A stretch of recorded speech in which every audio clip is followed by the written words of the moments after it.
Nursing ভর্তি পরীক্ষা 30 জানুয়ারি হচ্ছে না, তাহলে কোন মাসে হচ্ছে, কোন মাসের কত তারিখে হচ্ছে, ইভেন এই সিচুয়েশনে তোমার করণীয় কি, সবকিছুর গাইডলাইন থাকবে আজকের এই ভিডিওতে। আর তোমরা যে টাইম পাইলা, টাইম তো কম পাও নাই। এখন যদি একটা ছাত্র একদম জিরো থেকে শুরু করে টপ নোচ প্রিপারেশন নিতে পারবে কোনো সন্দেহ ছাড়াই। আর এই যে সময় পাইলা, তুমি তো এটা কাজে লাগাবা।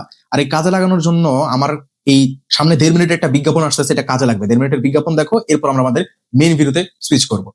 বলে রাখা ভালো, এই বইটি বাজারের সব থেকে আলাদা বই। কর্নারে দেখেই বুঝতে পারছো, নতুন প্রশ্ন কাঠামোতে রচিত এবং হেক্সা মেথড টেকনিক অনুযায়ী লেখা, অর্থাৎ 6টি টেকনিকের সমন্বয়ে এই বইটি লেখা হয়েছে। এমন ভাবে তৈরি করা হয়েছে যাতে এই বইটি শেষ করার মাধ্যমে একটি স্টুডেন্টের সম্পূর্ণ প্রিপারেশন শেষ হয়ে যায়। সাথে থাকবে আরো একটি মিনি বুক যেখানে বিগত 10 বছর নার্সিং ভর্তি পরীক্ষার প্রশ্ন থাকবে এবং আরো একটি মিনি বুক যেখানে প্র্যাকটিসের জন্য 1000 এমসিকিউ থাকবে। চাইলে কোর্সে ভর্তি না হয়েও বইগুলো কিনে নিতে পারবে নিচে দেখানো হোয়াটসঅ্যাপ নম্বরে। কেউ যদি ভেবে থাকো এবারে নার্সিং ভর্তি পরীক্ষায় তাকে একটি সিট কনফার্ম করতেই হবে, শতভাগ নিশ্চয়তার সহিত, তাহলে শুনে রাখো, প্রতি বছর লাখো শিক্ষার্থী নার্সিং ভর্তি পরীক্ষায় অংশগ্রহণ করে, কিন্তু এদের মধ্যে চান্স পায় মাত্র কয়েক হাজার।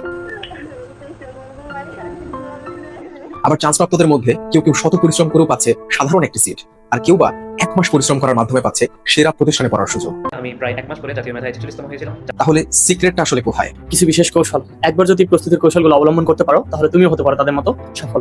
MN masters nursing coaching, College of Nursing, Sher-Bangla-Nagar, Dhaka. From MN Master Nursing Coaching. MN Master Nursing Coaching. MN Master Nursing Coaching.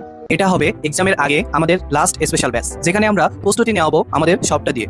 কোর্সে ভর্তি হলে এই বইটি কোর্সের মধ্যে ফ্রি থাকবে। সাথে থাকবে আরো একটি মিনি বুক যেখানে বিগত 10 বছর নার্সিং ভর্তি পরীক্ষার প্রশ্ন থাকবে এবং আরো একটি মিনি বুক যেখানে প্র্যাকটিসের জন্য 1000 এমসিকিউ থাকবে। এই স্পেশাল বইটি কোর্স ফির মধ্যে ফ্রি থাকবে। এই কোর্সে ভর্তি হলে যা যা পাবা 200+ লাইভ ক্লাসগুলো প্লেলিস্ট আকারে সেভ থাকবে, মিনি মডেল টেস্ট, সাপ্তাহিক মেগা মডেল টেস্ট। আর সব থেকে গুরুত্বপূর্ণ, আমাদের কোর্সে ভর্তি হলে আমরা রুটিন অনুযায়ী পড়াই এবং এই রুটিনটি এতটাই নিখুঁত থাকে যে সামান্য ভোকাবুলারি পার্ট পর্যন্ত তোমাদেরকে এমনভাবে গুছিয়ে দেওয়া হয় যাতে শিক্ষার্থীকে প্রিপারেশন নিয়ে কোনো প্রকার মাথা ঘামাতে না হয়। ডিপ্লোমাতে কোর্স ফি 3000, বিএসসিতে 3500 এবং মিডওয়াইফারিতে 3000 টাকা মাত্র। যারা ভর্তি হতে চাও এখনই হোয়াটসঅ্যাপ অথবা ফোন কলে কথা বলে ভর্তি কনফার্ম করে ফেলো।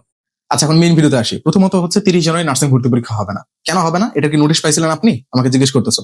আমি তোমাকে বলি, যে কোনো একটা পরীক্ষার মোটামুটি 1.5 মাস আগে বা সর্বনিম্ন 40 দিন আগে এইটার সার্কুলার দেওয়া হয়ে থাকে। এখনো পর্যন্ত কোনো সার্কুলারই আসে না। আজকে হচ্ছে 29 ডিসেম্বর। তাহলে তোমরা এখান থেকে মোটামুটি বুঝে নিতে পারতেছো যে নার্সিং ভর্তি পরীক্ষা হচ্ছে না। এটা শিওর কত পার্সেন্ট? 99.9999%। এখন 0.1% যদি ব্যতিক্রম করে দেয় তাহলে আর কিছু করার নাই, যে ওটা বাদ দাও। ভর্তি পরীক্ষা তোমাদের 30 জানুয়ারি হচ্ছে না, তাহলে কোন মাসে হতে পারে? দেখো, ফেব্রুয়ারিতে তো হওয়ার সম্ভাবনা নাই, কারণ ওইখানে নির্বাচন আছে। সো আমাদেরকে ফেব্রুয়ারি পার করতে হবে, মার্চ এপ্রিলের দিকে পরীক্ষা হতে পারে।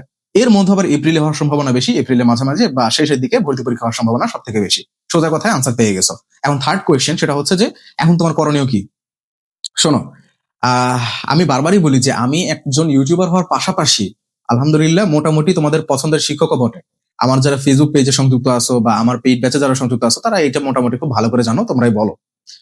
পড়াইতেছি আলহামদুলিল্লাহ, প্রতি বছর শত শত স্টুডেন্ট পড়াচ্ছি। তার উপরে ওই অভিজ্ঞতার উপরে ভিত্তি করে তোমাদেরকে বলতেছি, ভাইয়া, স্টুডেন্ট এই যে সময় যখন বাড়ায়, সব থেকে বড় ক্ষতি হয় যারা অনেক আগে থেকে প্রিপারেশন নিতেছে তাদের। আমি কি দেখছি জানো? একটা ছাত্র সেই অনেক আগে থেকে আমার কাছে পড়তেছে, সেই ছাত্র চান্স পায়নি, অথচ এই মুহূর্তে এই যে এই বর্তমান সিচুয়েশনে এসে একজন ভর্তি হয়ে গেল, ও চান্স পেয়ে গেছে। কারণ ওই যে আগে যে পড়তেছিল ও মাঝখানে গ্যাপ দিছে। গ্যাপ দেওয়া মানে শেষ। আমি কি বললাম? এই শব্দটা মাথায় রাখতে হবে। গ্যাপ দিলেই শেষ। তুমি যতই আগে থেকে প্রিপারেশন নাও না কেন, নতুন একটা ছাত্র এসে এখন প্রিপারেশন নেওয়া শুরু করবে, ও চান্স পেয়ে যাবে, তুমি পাবা না। গ্যাপ মানে মৃত্যু, আর কোনো কথা নেই। সো তোমার এখন একবারে গ্যাপ দেওয়া উচিত হবে না।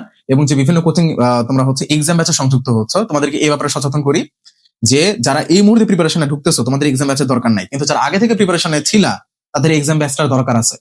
আমি বলতেছি না আমার এক্সাম ব্যাচে ভর্তি হও, আমি সেটার কথা বলতেছি না। আমার এক্সাম ব্যাচ এখনো পর্যন্ত চালুও করি নাই আমি, ওটা পরের কথা। কিন্তু যারা এক্সাম দিতেছো, তোমরা এক্সাম দিতে থাকো ভাই। এক্সামের ব্যাপক দরকার আছে। তোমরা যদি পড়ালেখায় কন্টিনিউ থাকতে চাও, যদি পড়ালেখায় একদম মানে চালায় যেতে চাও, তাহলে তোমার এক্সামের উপরে কোনো বিকল্প নাই, পুরানোদের জন্য বলতেছি।